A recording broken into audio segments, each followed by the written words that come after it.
Okay, good morning, everyone. Gemarah Sanhedrin, which really is in Leon's zechut, because it was all his idea. Leon's indisposed at the moment, so we will dedicate the learning in this shiur to a refuah shlema for Leon. He said to me that he hopes to be back by Sunday to read for us in the Shoftim shiur, so hopefully he will be restored to good health very quickly. Right, let me share the screen and get the Gemara up on the screen. Okay, that should do it. Can you see the Gemara there? Yeah, good. Okay, right. Oh, here's Howard. Let's let Howard in. Okay, so here is the Gamora where we left off at the end of last week. We had spent the last week or two speaking about the idea that a rabbi, a teacher, was not allowed to give psak halacha in the area, in the physical area where his own teachers and his own rabbi resides. And we spoke about how far that was. It worked out to be about 7.5 miles. And we spoke about how that is learnt out from the Machaneh Yisrael, the camp of Israel. We also spoke about, before that, we spoke about the idea that a rabbi could be given partial authority. Remember, there are those three types of authority that Rabbi Yehuda Nasi was asked to give to the nephews of Rabbi Chia, Yore, to Paskan Halacha of Heter v'Issa, forbidden things and permitted things. That's what you might call a regular Semicha today. Yadin, which is the Dayanut, to judge monetary matters, and Yatir, the examination of the firstborn animals to see whether they have developed a permanent blemish and therefore can be used once redeemed. And we heard the story that Rava was not given the full three permissions. Julia wasn't happy about that at all. Thought that was very unfair, quite rightly, for Rava's point of view. So that's an important point that we need to recall, that the rabbi was given partial authority. And we're going to ask another question now, which is related to that fact. And we're over here. Pshita. It's obvious. Lapalga. It's obvious that a rabbi, when he is given authority to judge, that he can be given partial. Palga means half or split authority. How do we know that? Haka amadimihani. We've already said that above. We had the nephew of Rabbi Chia, who was given partial authority. He was given Yore and Yadin, but he was not given Yatir. So we know that. That's pshita, that's obvious, that's stated. Now, however, we've got another question. Can a rabbi be given a semicha or authority to judge on a conditional basis? So in other words, can one give authority to a rabbi in a limited circumstance? Maybe only for a specific category of law, or maybe only for a specific time. In other words, can you attach conditions to a person's smicha? If we think about this in terms of the comparable to a medical degree, which is something which I know a little bit about. If you have your medical degree, then you have permission to do what doctors do, to write prescriptions and to order tests and all those kind of things. Now, if you're a naughty boy and you do something wrong, let's say you make a big mistake about a certain matter. Let's say you misdiagnose kidney failure off the top of my head. You misdiagnose kidney failure in a bad way, in a way that nobody should really make that mistake. It was a very, very clear case, and you messed it up. You might then go before the General Medical Council, in the UK at least, and you might then be given conditions under which you can practice. You might be given conditions, for example, that you can only practice under supervision. You might be given a condition that you can't deal with any renal cases until you've gone away and done a course and come back and had an exam and proved that you're competent. Or you may get a suspension for 3 months if you do something which is morally naughty. You can have on your authority to practice, you can have conditions imposed. Julia, is that the same with the law? Does that happen with in the law? Can you get conditional rights to practice? Yes, it definitely does. I know somebody who had a money laundering problem, and he was allowed to practice conditionally on the basis that he wasn't involved in financial aspects. I was thinking it's also similar to a driving license, that if you get enough points on your driving license, then notwithstanding that a driving license is absolute, if you get points, then it would affect that. Yes, yes. Okay, so the examples that we've given are examples. How does it, Johnny, can you pass on everything with your sumitra? Okay, I'm coming to that in a sec. Oh, okay. So we've given examples in comparison where actually the practitioner, whether it be a doctor or a lawyer or a driver, has done something wrong.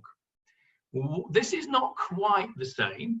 It's a conditional smicha lechatchila, from the off. It is a conditional smicha. That's what we're talking about. Can a person be given a conditional smicha? Now, some of you will be aware, because when Diane Westheim passed away from the coronavirus at the beginning of this pandemic, I sort of let it slip, really, something that I'd never let slip before, and that was that I had had a previous semicha from him. Now, my previous semicha, my first semicha, which was from Diane Westheim, was exactly this. It was a conditional semicha. He gave me semicha, but only a conditional semicha to pasken halacha in medical matters, in medical halacha. So the answer to your question, Johnny, is that my first smicha was conditional. I could only pasken on medical halacha. The very first time he did it, he gave me a double condition. And that was, I could only pasken medical halacha, and I could only pasken in the month before Tisha B'Av and before Yom Kippur, because that was when all the medical shilas came of who could fast and who couldn't fast. And he was absolutely inundated with shilas on medical shilas on fasting. So he gave me this conditional smicha and bounced all these shilas that he got off to me, because all he was doing anyway was calling me up, discussing it with me, and then going back and telling the people what we discussed. So he says, "This is daft. We're duplicating time here. We could do this much more efficiently." So he gave me this conditional semicha, which was for the month before Tisha B'Av and the month before Yom Kippur. After that, he extended it to the whole of the year, but it was still limited to the field of medical halacha. Yes, Howard. But could you nevertheless properly call yourself a rabbi, or should you have been referred? I could have done, but I didn't, because I didn't consider that that was. I think it would have been misleading if I'd have done so. But yeah, theoretically, I could have done. Yeah. Interesting. I'm talking about how many years ago now? Maybe 20 years ago. Maybe 20 years ago. Between 15 and 20 years ago. So. But now, Johnny, you took your sumitra, and I think you told me 4 or 5 special subjects. Yeah. What about the other 150 subjects? So. Okay, so the second smicha, which is the one that I did and completed about a year ago, that is a smicha which is basically a standard yora smicha, which gives me the authority to paskin on all matters of halacha except for monetary matters. Okay. In order to do that, you have to be a dayan and you have to do yadin. So when you have a smicha, a full smicha, if you will call it, the yora smicha, then you are tested on various things. But it's like any professional examination, that you're not tested on absolutely every subject. You're tested on a range of subjects to see whether you're competent or not. So when I did my medical exams, they didn't ask me about all the zillion different illnesses. They asked me about, 20 or 30. And the idea is, if you know much about that, then you're probably okay on the rest of the stuff. And I guess it's the same with the legal professional exams and any professional exams, really. Yes, Sharon. Yes, Johnny, just a question that's been bugging me. Why is the kind of smicha a duplicate word? Why is it yoreh, and so forth? Why is it always in the duplicate, every one you've mentioned so far? Okay. If I take you back to our Gemara, I'll find it for you in a minute once I go up the page. It all comes from our Gemara that we are learning, because Rabbi Chia went to Rabbi Yehuda Nasi. Let's see if I can find it. It's a bit difficult to find it on the computer page, so I'll just find it in my page. Johnny, I remember the discussion. The question is, why is it in that language that it's double words? I'm going to show it. I'm going to show it Okay. to you. I'm going to show it to you. If I can just find it. So what we found was that Rabbi Chia went to Rabbi Yehuda Hanassi, and he said to him, I've got this nephew, and he's going to Bavel now. Is he allowed to paskin halacha? In other words, will you give him smicha? And the way it was asked was, I can't just put my finger on it, but anyway, the way it was asked, Sharon, is like this. Rabbi Chia said to Rabbi Yehuda Nasi, Yoreh, ? And the answer was, Yoreh, ! So it was, can he paskin halacha? Yes, he can paskin halacha. And so that has become the way it said, Yoreh. It really should be Yoreh, Yadin. Okay, but it's become known as Yoreh, Yadin. On page 25, Johnny, of the Stein, sir. Thank you. Let's put it up. Thank you. The second little paragraph down, I think. Thank you. This is page 25. With the question mark. Here we go. Well done, Johnny. Thank you. Here it is, Sharon. Can you see that over here? When Yes, Rav sir. went to here, Yoreh, where my finger is, ? Yoreh. Yadin, ? Yadin. Okay? And then, of course, it was Yatir, Al Yatir. No, you can't have that one. So yeah, that's why it's Yoreh. Yes, Howard, you wanted to ask something? I just wanted to say that the difference between Rabbanim and professionals is that there is a register of professionals. So if you wanted to see whether I, as a solicitor, have conditions, you can search and check. But I take it there's no central registry for Rabbanim? Well, yeah, And there the is. Semicha. There is. In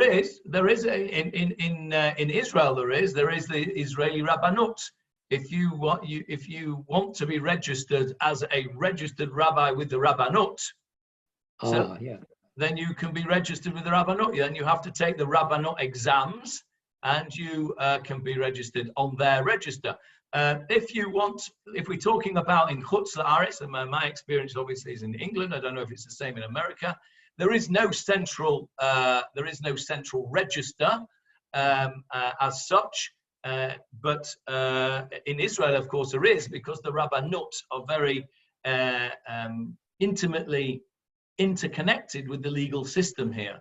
So there has to be some kind of connection, because, for example, when I recently I'm not registered with the Israeli Rabbanut. I never bothered to do the Israeli Rabbanut exams because I have no use for it, I thought.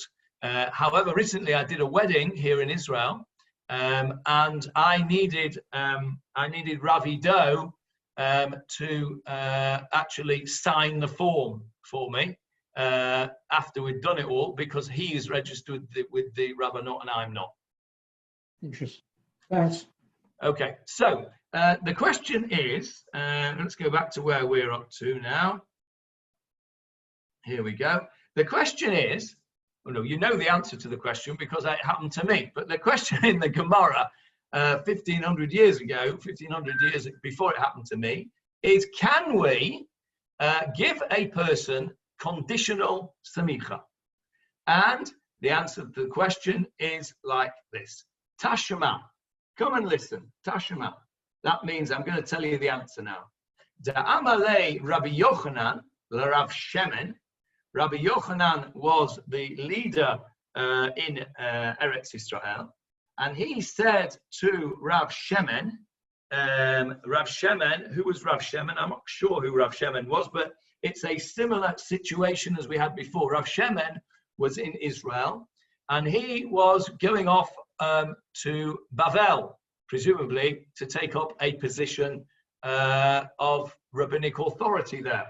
And he goes to Rabbi Yochanan, and Rabbi Yochanan said to him, Harei ata birshutenu ad shatavo etzleinu. You've got our permission to pasken halacha until you come back to us. In other words, we are going to give you a semicha which allows you to be a rabbi out in Bavel. But that will expire when you return back here. Now, we're not really told very much about this, about how it worked and why he was only given this conditional semicha. I have a theory, which I think may be borne out by modern practice. My theory is that Rav Shemin was going to some out-of-the-way place in Bavel. I don't think he was going to Nahardia or Pumbedita or Surya, the major places of learning, because they would not have needed another rabbi who only had conditional semicha. They had plenty of rabbis of their own there, and not only that, they had top-class guys. But I suspect that Rav Shemin was going off to some corner place in Bavel where they were short of rabbis, and he was going to go there and be the halachic authority in this place. Now, my theory is that he wasn't really up to scratch in terms of being a proper rabbi, but since he was in the land of the blind, the one-eyed man is king. Since he was probably going to the land of the blind and he had one eye, then he was given semicha. We saw this many times in previous generations in the UK when there were lots of little communities knocking around all over the place. Sadly, these have all disappeared and been swallowed up by the bigger communities. But back in the day, certainly, for example, in the Northwest where I come from, there was a community in Bolton, there was a community in Stockport, There was a community in Stoke. There was all sorts of tiny little communities knocking around without rabbis.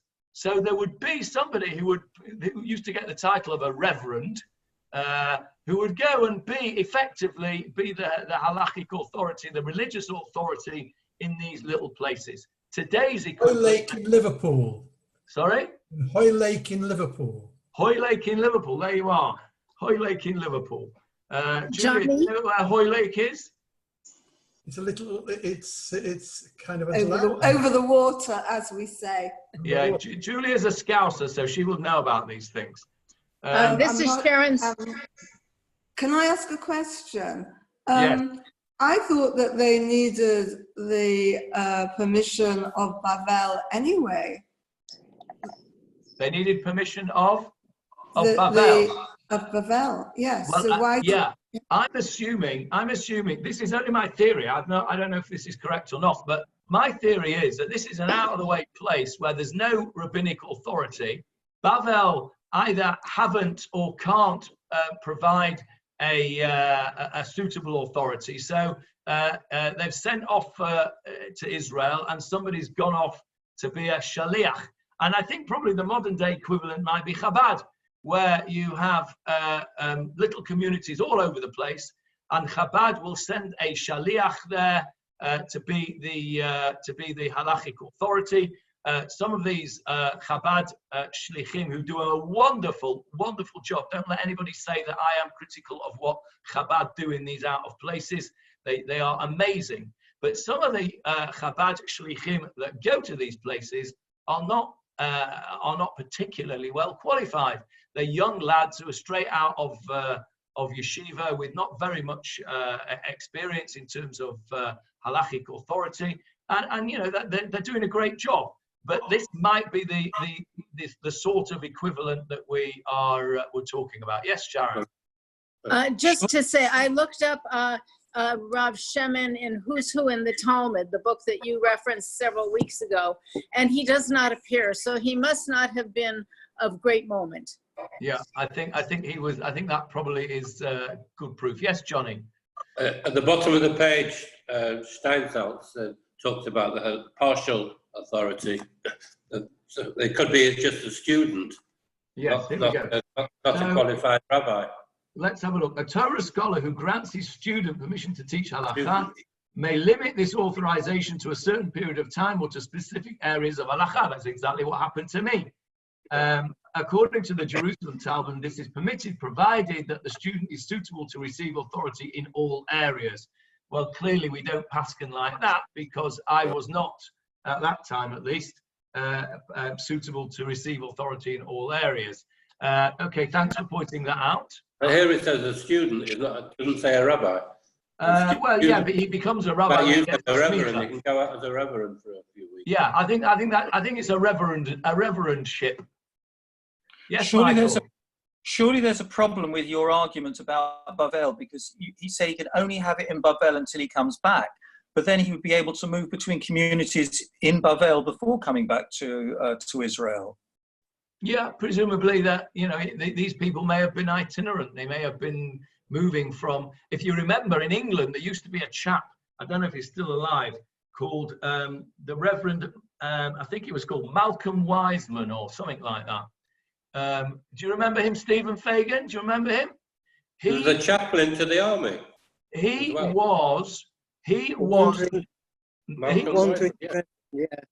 was known as the Minister of Small Communities.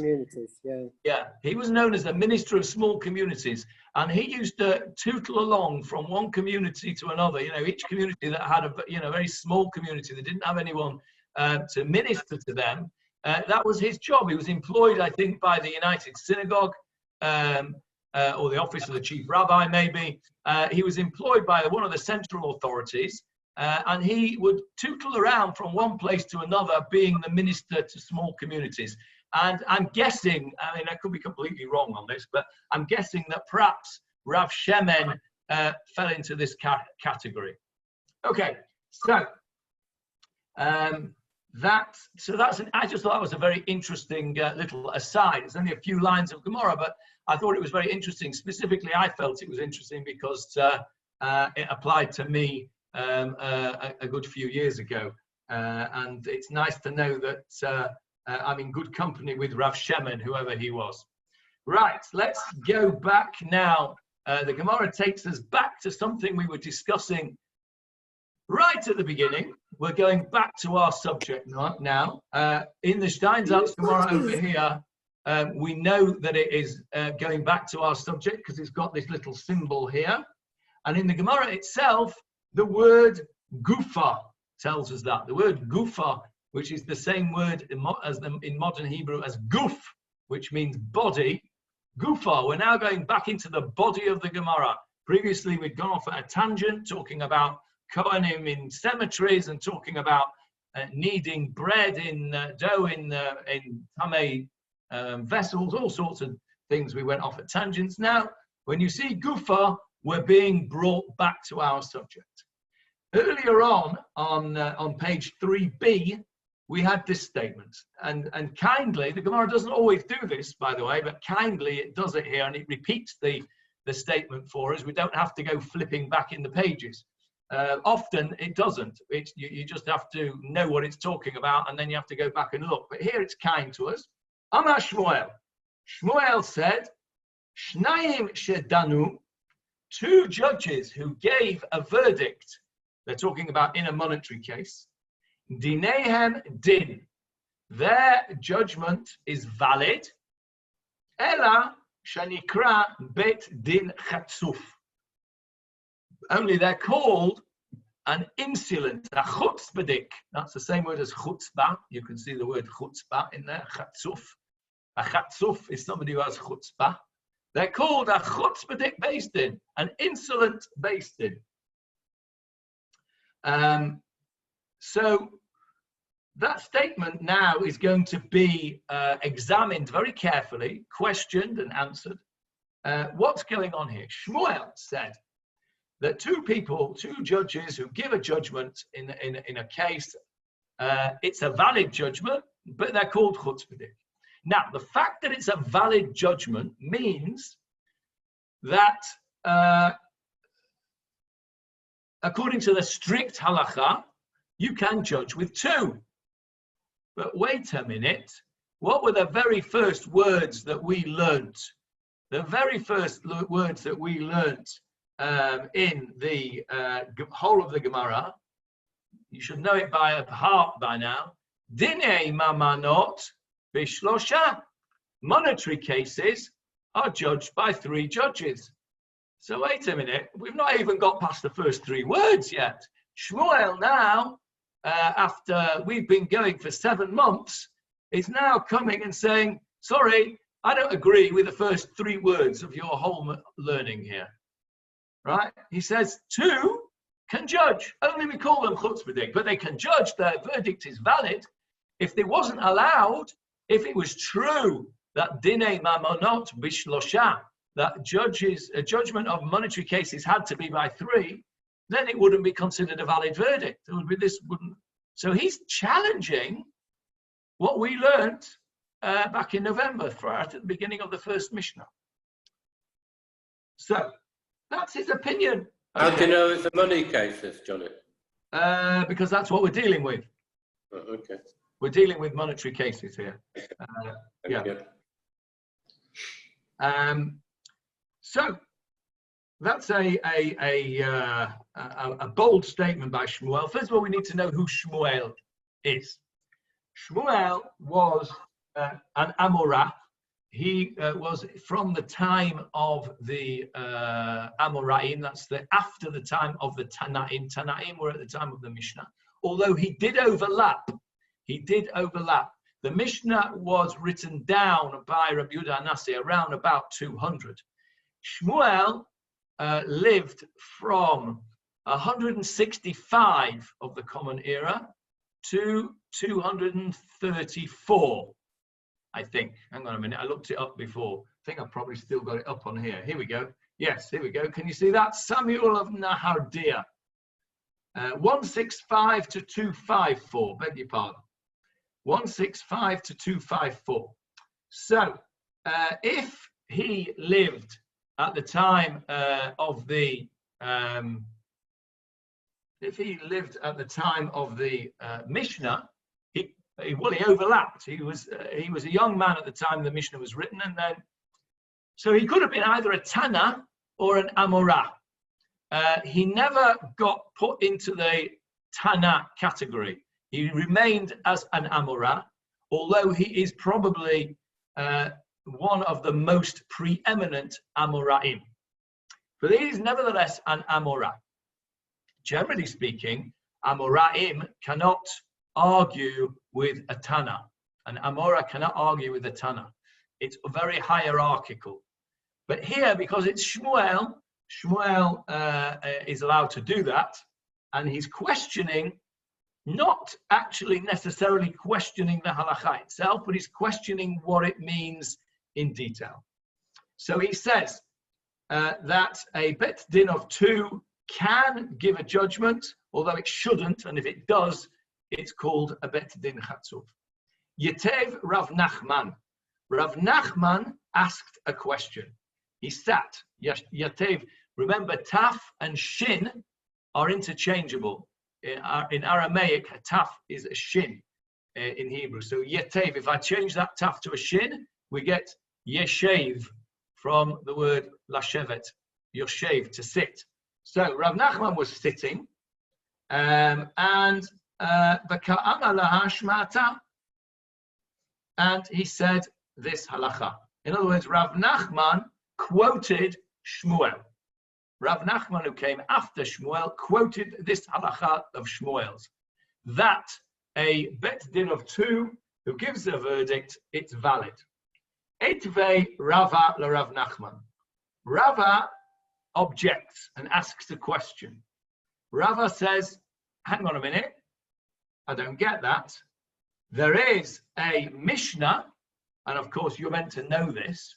How you're meant to know it, I'm not quite sure, because it's on page 29a of our Gemara, which we haven't yet learnt. But, you know, when you've learning Sanhedrin for the 5th time, you will know, you'll remember that on page 29a, there is a Mishnah that says the following. Afilu shnayim mezakin. Even if 2 judges out of the 3, we have a bet din of 3, 2 judges declare declare that this person is not obliged to pay, or the alternative, shnayim, 2 of the 3, mechayvin, 2 of them declare he does have to pay. Not the same case, obviously, a different case. So in either case, you've got a base din of 3. 2 of them go one way or the other. Either you got to pay or you don't have to pay. Ve'echad, and the 3rd judge, Omer, says, Eini yodea. I don't know. I'm not sure. I can't make my mind up. I don't have an opinion. I'm going to abstain. I'm not sure. So, what would you think? That's a majority verdict. 2 out of the 3 say one way or the other, he's got to pay or he doesn't have to pay. That should be good enough, no? That's what I would have thought. Says the Gemara, no. This Mishnah, I should say, says, Yosifu hadayanin. Now, the translation in the Steinsaltz, this is very unusual. The translation in the Steinsaltz says they must add another judge in the singular. It's not what it says. It actually says Yosifu hadayanin, but it doesn't say how many judges. The dayanim means the judges who are there, those 3 judges have to add on.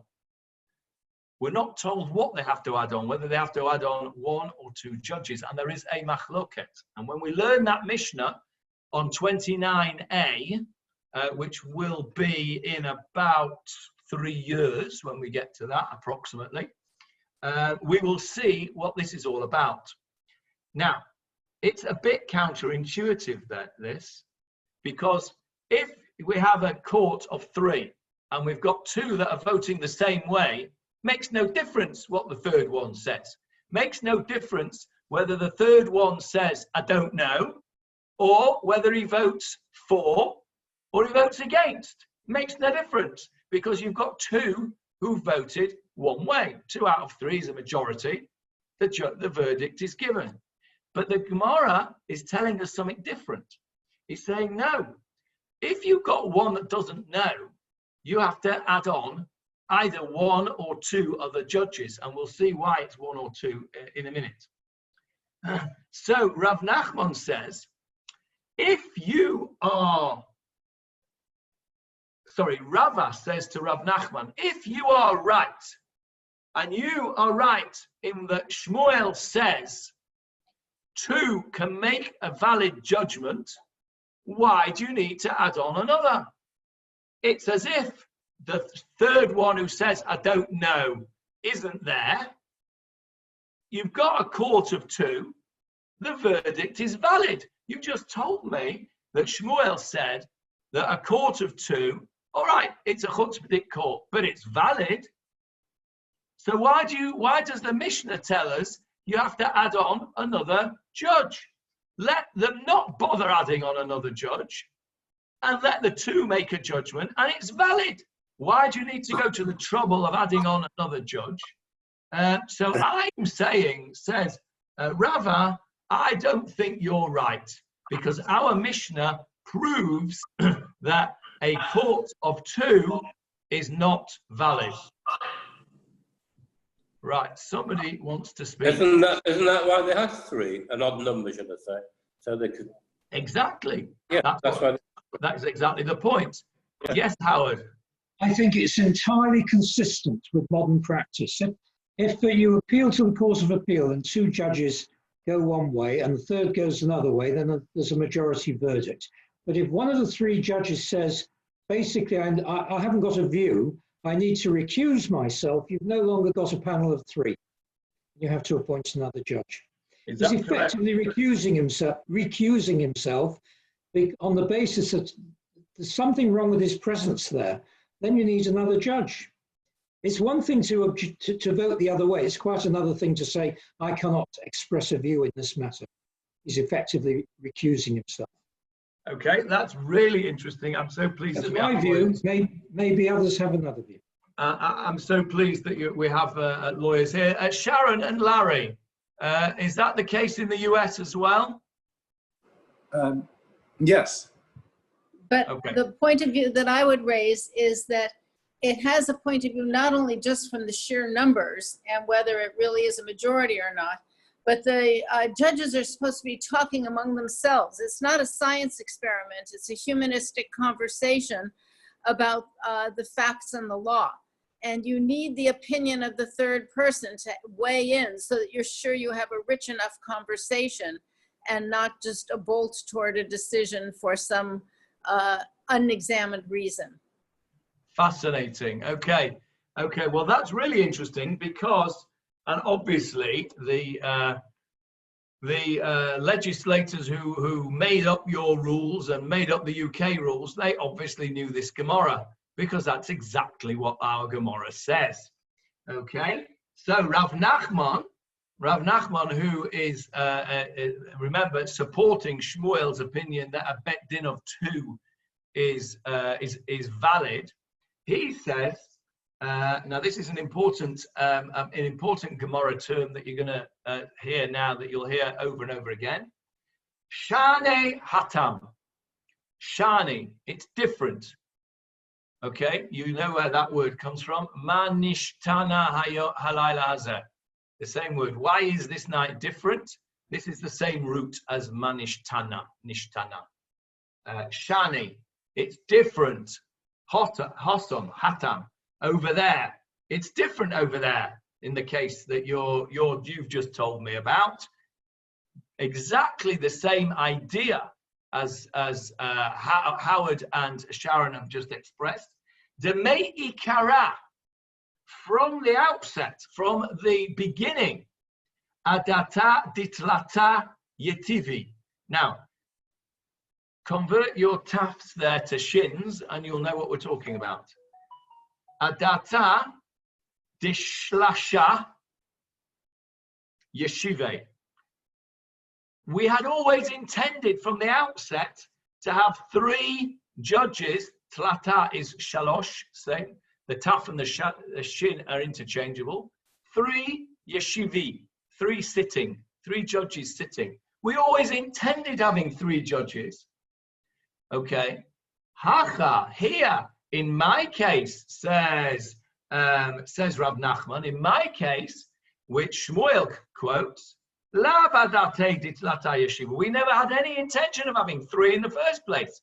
This was a bet din of 2, which established itself as a bet din on 2, and only in that situation is it valid.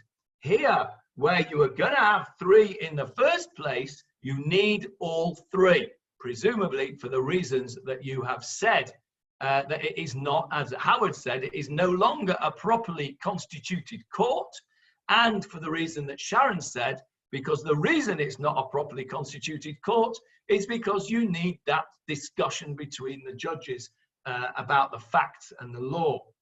And so that objection of Rava to Rav Nachman, which he brought from our Mishnah in 29a, is kicked out by Rav Nachman,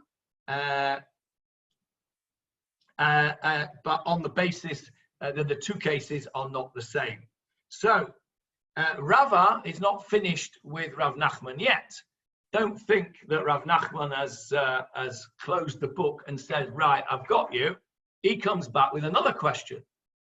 Eitavei, another question from Rava to Rav Nachman. This time he quotes a Braita. He quotes a Braita, not a Mishnah. You can't find this Braita written down. Here is where it's written down. Braita, remember, were the things that were not in the Mishnah itself. Rabban Shimon ben Gamliel Omer.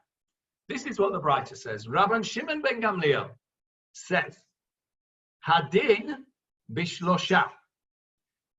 Again, we're talking about monetary cases. The halacha is adjudicated by 3 judges. So far, so good. That fits with the first 3 words of our Gemara. Dinei mamonot bishlosha. So far, Rabbi Gamliel said nothing new. Here comes the extra bit. Upashara, a compromise or a mediation, a compromise, bishnayim. That can be done with 2 judges.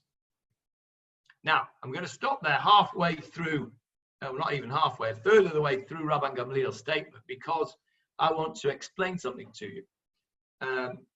Pshara, where's the word of that? That means a compromise. Anybody who goes to a spa or a mikveh, you may see a sign saying Mayim Chamim, hot water, Mayim Karim, cold water, and you might see one that says Mayim Psharim, compromised water. What do you think Mayim Psharim is? Warm water. It's a compromise between hot and cold. Psharim, Mayim Psharim is warm water. So if you see a sign when you go to your spa hotel that says Mayim Psharim, you know that you're going into warm water, and it's from the same root of the word as pshara. Now, although that's interesting, that isn't what I was going to tell you that is more interesting. And that is this. When you take a person to a din Torah, so you go to somebody and you say, you owe me money. And he says, no, I don't. And you say, right, well, I'm going to take you to the base din. And we're going to have a din Torah. So you apply to the bet din and you put in your application to the bet din for a case to be heard. The bet din will contact the litigants, both the claimant and the defendant, or whatever he's called. If he's not, is he called a defendant in a monetary case? Somebody who's, yes, he is. Okay, good. So the court, the Bet Din, will contact the litigants and they will say to them, what kind of Din Torah would you like? Now, you would have thought it was straightforward. I would have thought it was straightforward. I've only ever been in one situation like this in my life as a litigant, and I didn't understand this at all. I took somebody to a Din Torah because he owed me money. And I got a question back, what kind of Din Torah do you want?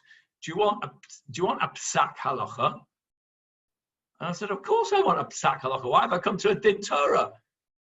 I want the halachic opinion. Does this guy have to pay me or not?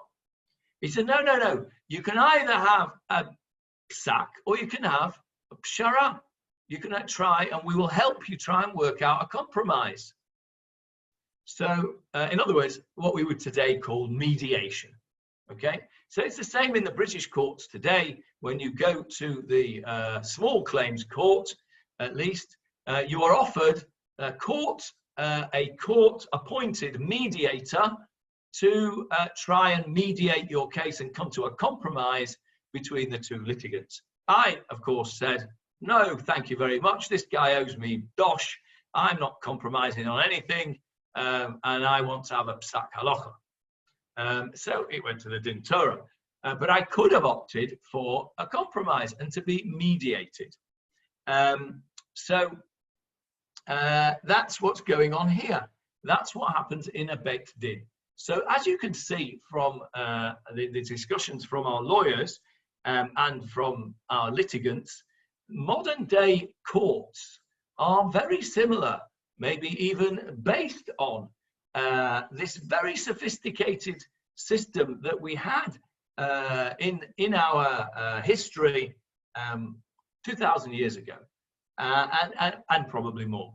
So it's worth stopping for a second and marveling at the sophistication of the Gemara, the sophistication of the thought processes, and how after another 2,000 years of evolution, we are still using a system which is pretty much based on these kind of principles. To me, it's worth learning this whole Gemara just to really grasp that concept of just how sophisticated we were. It always, when I think about this, it always reminds me, and I've said this I think one or two times before, it reminds me of what Lord Tony Pandy, one of the previous speakers of the House of Commons, once said. He said, when the rest of the world were trolling around in caves, the Jew was giving us literature and law and sophistication. And he was extremely complimentary about the sophistication and the morals, etc., of the Jewish people. I keep meaning to try and find that speech. He said it in. If anybody can find that for me, I'd be very grateful. So here we are. Rabbi Shemin ben Gamliel. Let's finish off his statement. See what he's telling us. Rabbi Shemin ben Gamliel says you can do. You have to do an adjudication, a psak, with 3. But you can do a mediation with 2. And then he says something really interesting. V'yafeh koach pshara mikoach hadin. And the power of compromise is greater than the power of psak, of adjudication. What does he mean by that? Listen to this. Sheshnayim shedanu. 2 judges who made a psak. Ba'alei dinin, the litigants, yecholin lachzor bahen. The litigants can retract. They can say, I'm not willing to accept that. Shnayim she'asu pshara. However, 2 judges who agree a compromise. Ein ba'alei dinin yecholin lachzor bahen. Once they've agreed that compromise with 2 judges, the litigants no longer have the ability to retract their agreement. So what Rabbi Shemin ben Gamliel is saying is that there is a greater power in certain circumstances to compromise than there is to judgment. Now, one of the things that you'll find if you are a regular litigant in Bet Din is that the Dayanim are very, very keen, and I think it's the same in the secular courts as well today. They're very keen to push you into mediation. Mediation is very, very popular with the judges, presumably because it means that everybody's happy at the end of it. When you litigate, somebody's going to be happy and somebody's going to be unhappy. You could have, when you compromise, Julia's shaking her head. You're right, Julia. You could have two unhappy people if you have a compromise. But the reason that they want mediation is that it's cheaper. It doesn't involve court costs. Maybe that's the case in Beis Din as well. I don't know. Yes, Johnny. Didn't we learn earlier though that the people that go into court had to agree before the court? Well done, Johnny Halpern, top of the class. We did indeed learn that, and that is what we're going to learn next.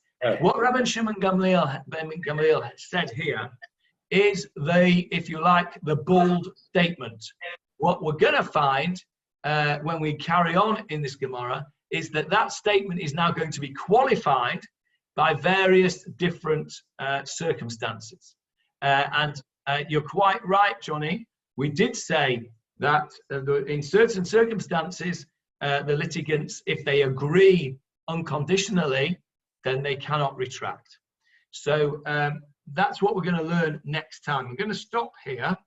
Let's just do a little bit more, because we can finish off this little section.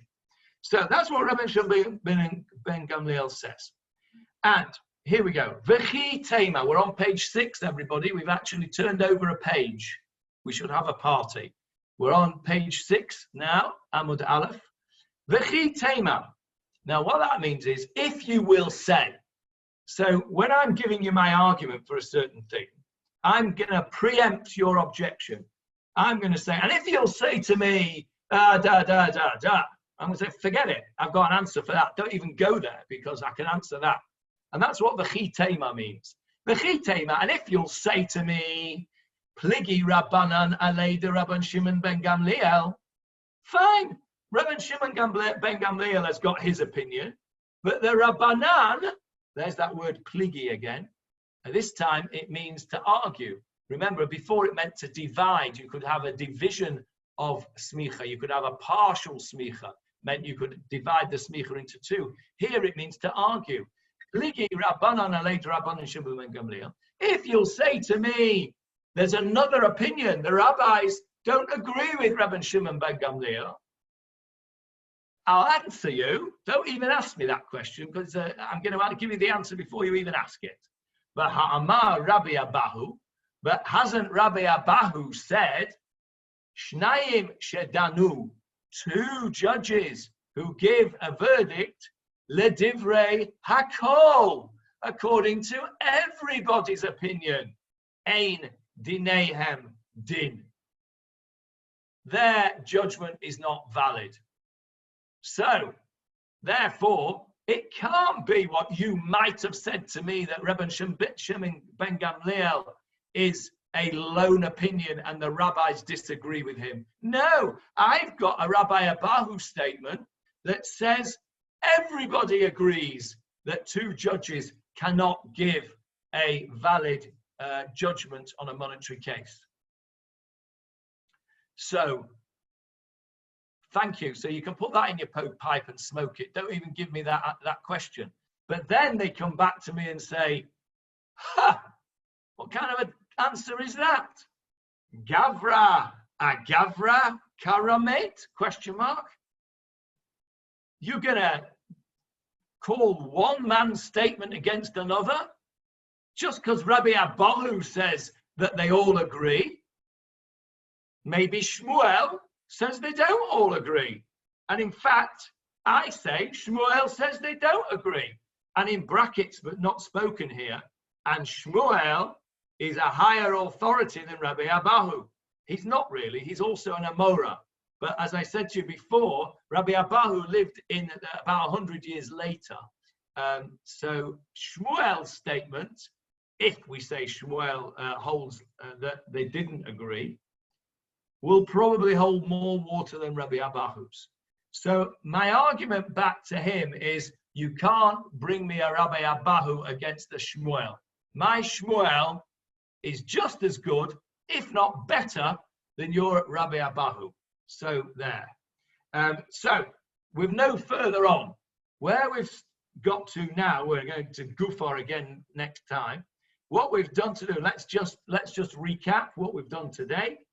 We finished off the Smicha discussion, and we spoke about the idea that you can have a conditional Smicha.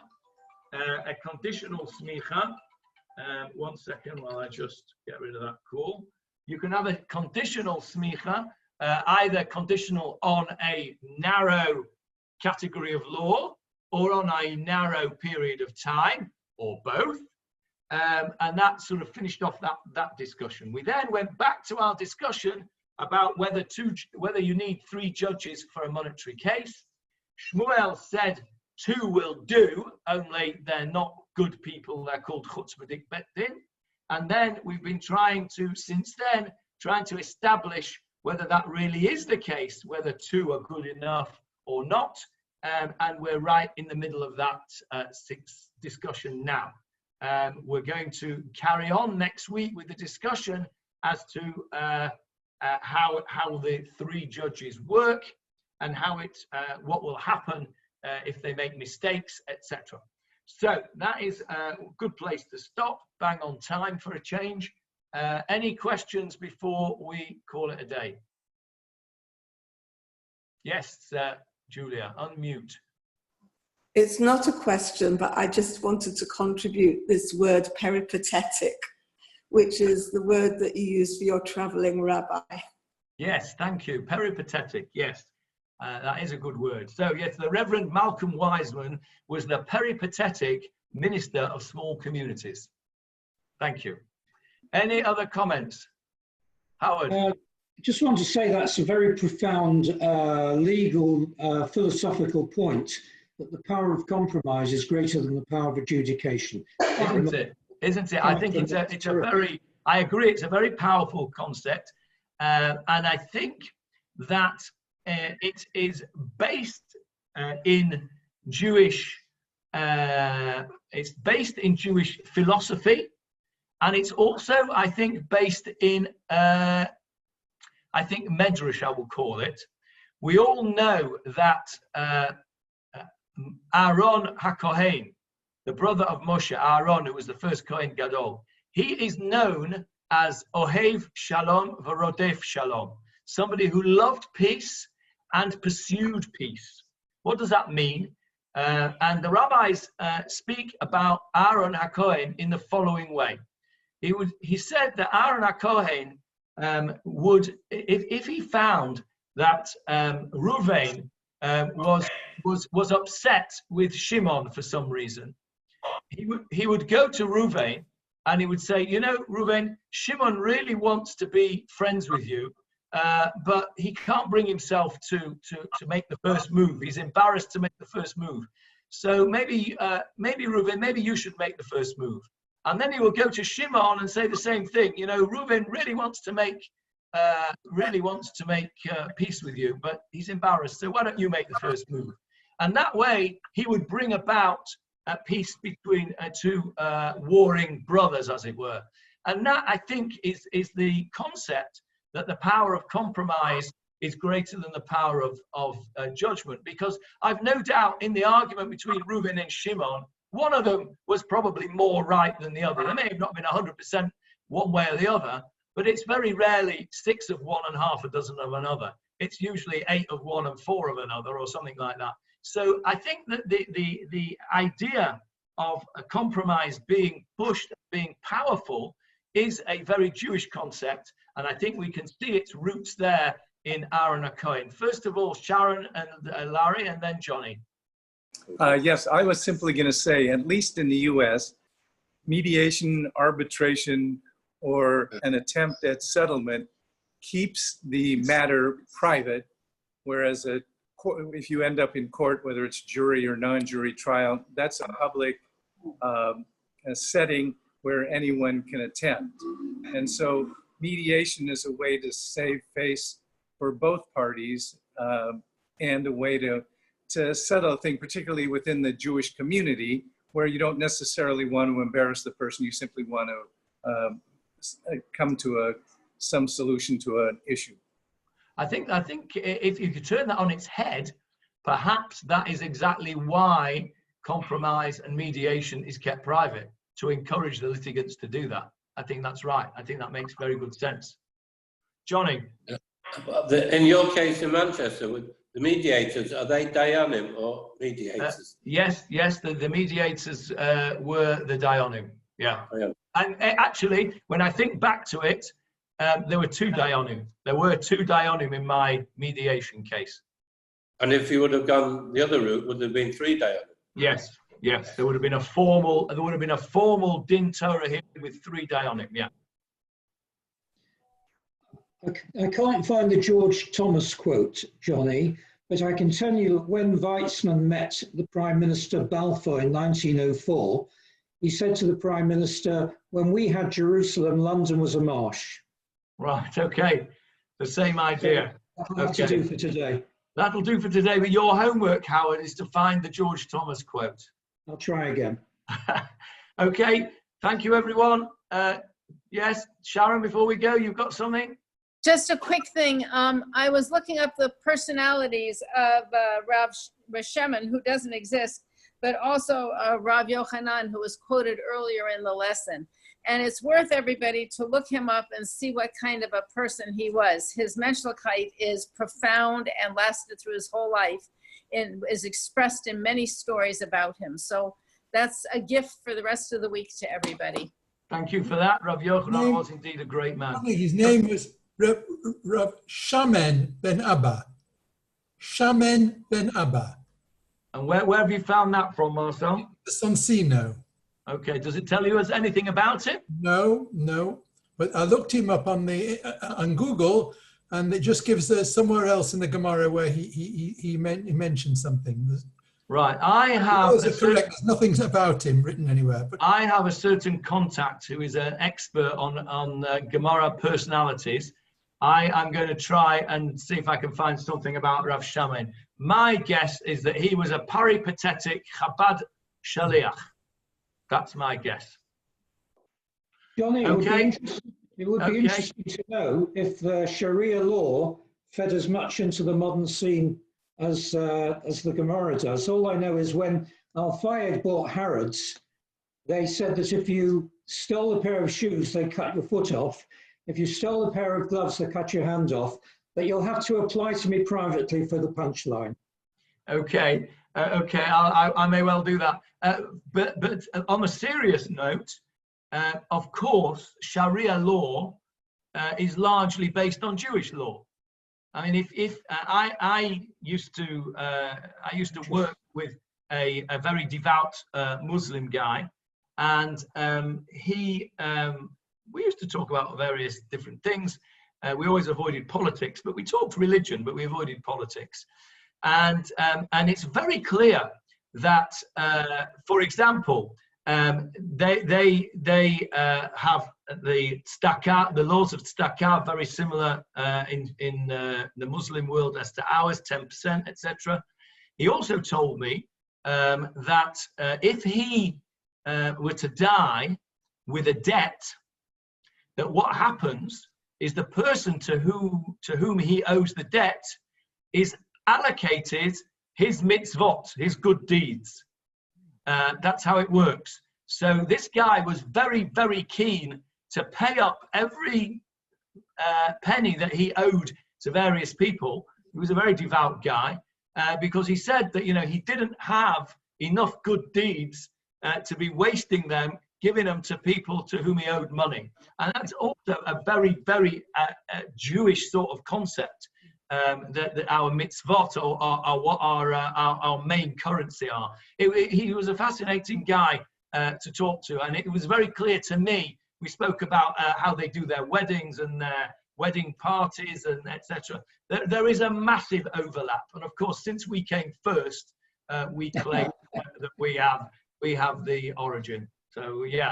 By the way, I'm not knowledgeable in this, but I remember hearing from my son who studied that to say Sharia, that's like saying only ultra-Orthodox halacha rulings, as opposed to some of the other kinds of halachic rulings, that they have a tradition much like our Gemara called hadith, which is an exposition, I think, much in the way of our Talmud. And there are great legal experts in hadith that are very different from the imams of the Sharia.